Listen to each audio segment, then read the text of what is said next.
एक साथ अगर दो मैदानों को जोड़ दिया जाए, उतनी जगह पर समंदर के बीचों बीच कोई किला बनाया जाए।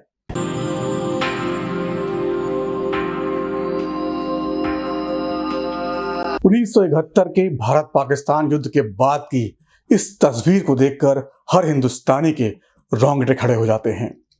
यह है पाकिस्तान के जनरल ए.के. नियाजी, जो 16 सितंबर 1971 को अपनी हार के दस्तावेजों पर दस्तखत कर रहे हैं।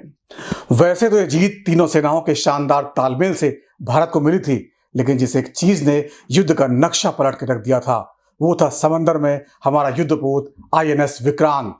आज कहानी इसी महेंद्र बाहुबली की, लेकिन उससे पहले आपका स्वागत करना जरूरी है।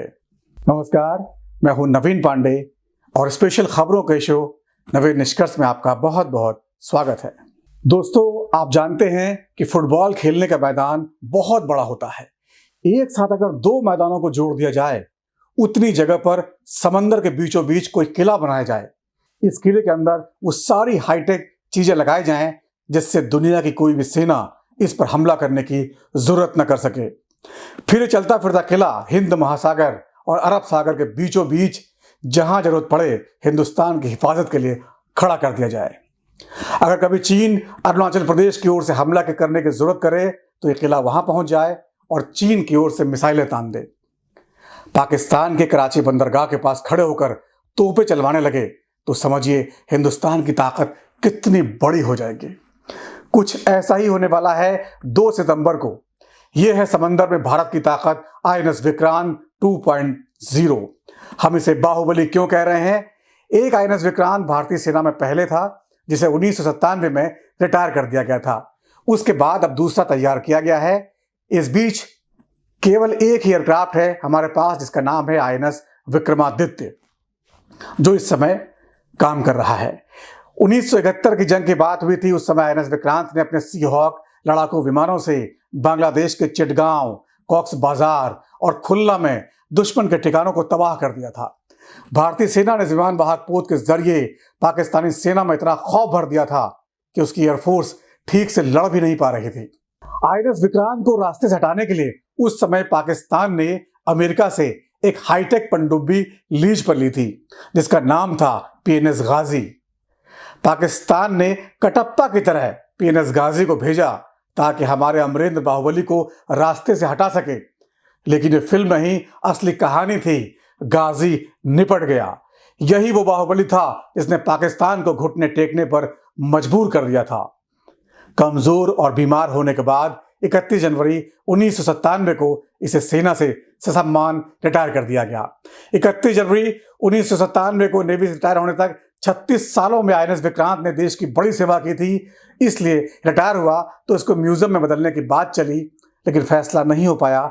बाद में इसे तोड़ दिया गया और बजाज कंपनी ने इसका स्टील खरीद लिया। उसने विक्रांत नाम की एक मोटरसाइकिल लॉन्च की थी जो इसके स्टील से ही बनी थी। अब कहानी आज के INS विक्रांत 2.0 की। करगिल युद्ध के बाद उस समय की अटल बिहारी वाजपेयी सरकार ने भविष्य की रणनीतियों के लिहाज से एक हाईटेक युद्धपोत बनाने का प्रस्ताव रखा। 2002 में कोचीन शिपयार्ड में रूस की मदद से इसका निर्माण शुरू किया गया। 2005 में रूस ने वारशिप ग्रेड शीट देने से इनकार कर दिया। यह खास तरह का स्टील होता है। रूस के इनकार के बाद 2 साल तक काम रुका रहा। इस बीच DRDO steel of authority of India ने आपदा को अवसर में बदल दिया। भारत ने अपने ही देश में वारशिप ग्रेड स्टील तैयार करके रूस को करारा जवाब दिया। 2009 में INS विक्रांत पर फिर से काम शुरू हो गया। 2011 तक इसका ढांचा बनकर तैयार कर दिया गया। 12 अगस्त 2019 में इसे बेसिन ट्रायल के लिए लॉन्च किया गया। 2020 तक इसके बेसिन ट्रायल्स पूरे हो गए। 4 अगस्त 2021 को इसे पहली बार समंदर में उतारा गया और 2022 तक इसके सी ट्रायल्स होते रहे। अब ये पूरी तरह तैयार है और हम कह सकते हैं कि भारतीय नेवी में इसका बेटा आ रहा है, महेंद्र बाहुबली। 2 सितंबर 2022 को प्रधानमंत्री मोदी इसे राष्ट्र को समर्पित करेंगे। 2023 की गर्मियों तक ये पूरी तरह ऑपरेशनल हो जाएगा। अब जान लीजिए इसकी इतनी चर्चा क्यों हो रही है। सबसे खास बात यह है कि ये 76% स्वदेशी है, यानी इसमें लगी तकनीक और सामान अपने ही देश में तैयार हुआ है। इसके साथ ही भारत उन गिने चुने देशों में शामिल हो गया जो ऐसी तकनीक में महारत हासिल रखते हैं। इसको बनाने में 500 से ज्यादा भारतीय कंपनियों ने अपना योगदान दिया है। टाटा एडवांस सिस्टम ने इसका कॉम्पैक्ट मैनेजमेंट सिस्टम तैयार किया है जो बहुत महत्वपूर्ण होता है। 13 साल में केवल 20,000 करोड़ रुपए में बना इतना शानदार स्वदेशी एयरक्राफ्ट बनकर तैयार हो चुका है कि पूरी दुनिया हैरान है। ये हर भारतवासी के लिए गर्व की बात है। एयरक्राफ्ट कैरियर को समंदर में चलता फिरता शहर कह सकते हैं, जहां से लड़ाकू विमान उड़ान भरते हैं और देश की हिफाजत करते हैं। चूंकि लड़ाकू विमान में ईंधन की खपत बहुत ज्यादा होती है, इसलिए वो एक ही बार में लंबी दूरी तय नहीं कर सकते।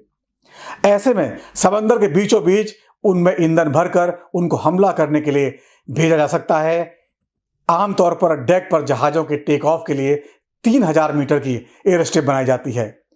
दुनिया में आम है, लेकिन यह काम इस जहाज पर केवल 200 मीटर में हो जाएगा। इसके लिए खास टेक्निक का इस्तेमाल किया गया है। पहले आईएनएस विक्रांत और आईएनएस विराट के रिटायरमेंट के बाद अभी तक भारत के पास केवल एक युद्धपोत है, आईएनएस विक्रमादित्य, जिसे यूक्रेन से खरीदा गया था। अब दूसरा आ रहा है और भविष्य में कई एयरक्राफ्ट तैयार होंगे जो कि हम स्वदेश में ही इसे बनाने लगे हैं। इससे देश की सभी समुद्री सीमाओं की रक्षा की जा सकेगी।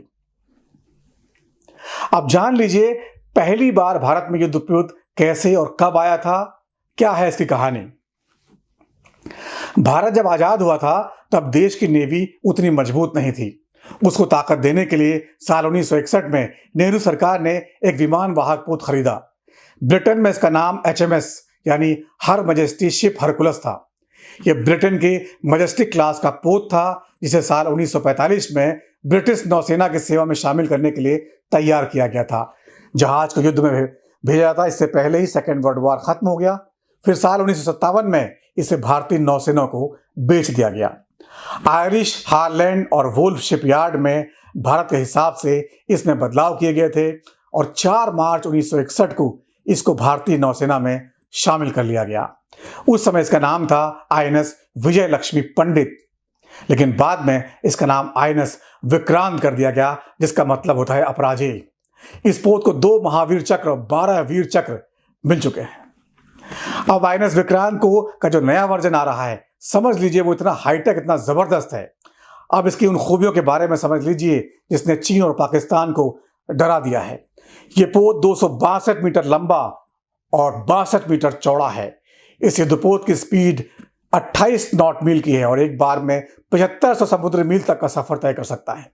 स्वदेशी युद्धपोत आईएनएस विक्रांत में करीब 2500 किलोमीटर का केवल केबल ही लगाया गया है। आईएनएस विक्रांत की लंबाई 262 मीटर, चौड़ाई 62 मीटर और ऊंचाई 59 मीटर है। 2 फुटबॉल मैदान के बराबर विक्रांत का फ्लाइट डेक है, जहां से विमान उड़ सकेंगे। विमान वाहक पोत में 8 पावर जनरेटर लगे हैं जो इतनी ताकत रखते हैं कि पूरे कोची शहर को बिजली से रोशन कर सकते हैं।